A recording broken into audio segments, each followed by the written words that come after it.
राज्यपालांनी जरी शेतकऱ्यांच्या मुद्द्यावरती आपल्या अभिभाषणामध्ये भर दिला असला तरी प्रत्यक्षातलं चित्र मात्र काहीसं वेगळं आहे।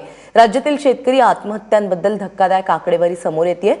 जानेवारी ते डिसेंबर 2016 या कालावधीत महाराष्ट्रातील 3052 शेतकऱ्यांनी आत्महत्या केल्यात।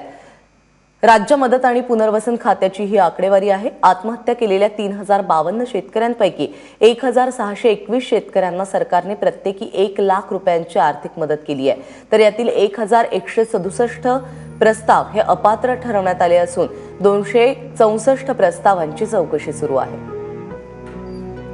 विभागनिहाय शेतकऱ्यांच्या आत्महत्यांची आकडेवारी आपण पाहतोय। अमरावतीमध्ये तब्बल 1085, औरंगाबादमध्ये 1053, तर नाशिकमध्ये 479 शेतकऱ्यांनी गेल्या वर्षभरात आत्महत्या केल्यात।